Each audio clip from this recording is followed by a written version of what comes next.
Bonjour, Patrick Jean, j'ai 33 ans, je suis infographiste et réalisateur.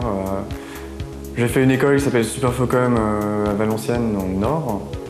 Et ensuite, j'ai travaillé dans la publicité et le long métrage à Paris pendant 7 ans, je crois. Et voilà, et donc là, c'est mon deuxième court métrage. Le premier a été très peu vu, mais celui-là a eu plus d'impact. En fait, Pixel, c'est un projet perso. Et c'est un truc que j'avais envie de faire depuis longtemps. Et l'idée, c'était un petit peu comme ce qu'on veut voir dans des films comme Roger Rabbit, où il y a une intégration de cartoons dans des environnements réels. L'idée graphique principale, c'était cette intégration de pixel art dans des environnements réels, en fait. Et alors après, pourquoi New York? Bonne question. Mais en fait, c'est parce que King Kong, c'était à New York. Donc King Kong sur l'Empire State, il y avait un parallèle évident à faire avec le jeu Donkey Kong. Donc je pense que rien que pour ça, ça valait le coup. C'est certain que sur la tour Montparnasse, ça aurait été beaucoup moins convaincant. Ça aurait moins bien marché, je pense. Pour tourner le film sur place, ça nous a pris 2 jours. Pour la post-production, parce que le plus gros du travail est là, en fait, ça a dû me prendre 4 mois et demi à peu près.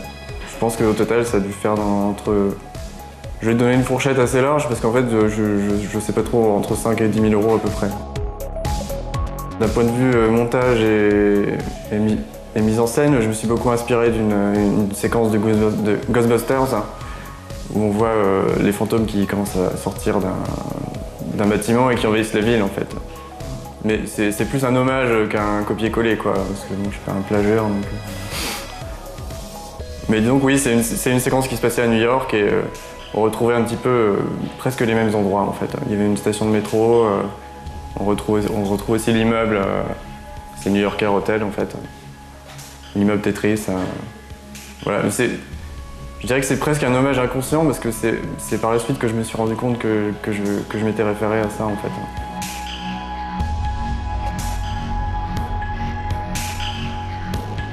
C'est très gratifiant de voir que beaucoup de gens ont vu mon travail, quoi. Ça me change. C'est comme si tu jetais un caillou dans la mer et que ça faisait un tsunami un truc énorme, quoi, en fait.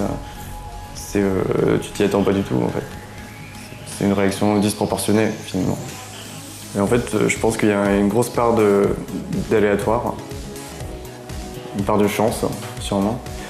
Et probablement aussi le fait de trouver un sujet qui intéresse beaucoup de monde et qui n'a pas été fait avant. Il y a aussi l'aspect nouveau, en fait, qui est très important, je pense.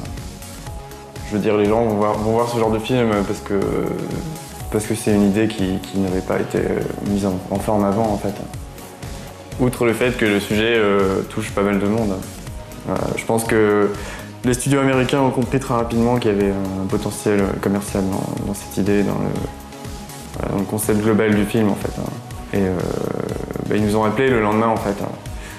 On a eu des coups de fil de à peu près tous les studios de production de long métrage.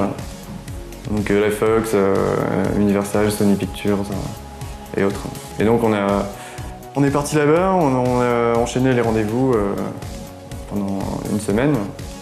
Et on est revenu avec quelque chose, quoi. Mais comme... Enfin voilà, je ne vais pas en dire beaucoup plus.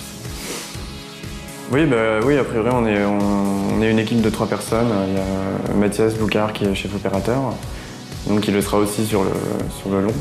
Et Benjamin qui est producteur ici, à Paris, et qui va aussi travailler sur le long métrage, quoi. Donc on va essayer de rester une équipe sur ce projet qui est de bien plus grande ampleur. Mais on va essayer de garder la même équipe qui a bien fonctionné pour le court-métrage, en fait. Alors, pour ce qui est de mes influences, clairement des gens comme Spike Jonze ou Michel Gondry, que j'ai eu la chance de rencontrer à LA, d'ailleurs. Sinon, en termes de film, qu'est-ce que j'ai envie de faire? J'aimerais bien faire un film à la Amblin, c'est-à-dire des films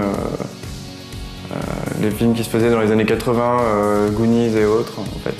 J'aimerais arriver à refaire quelque chose comme ça, mais qui fonctionne avec les moyens de maintenant, en fait. Voilà, c'est un peu ça mon but, et c'est un peu le but de ce projet, en fait, de long métrage, si on arrive à le faire.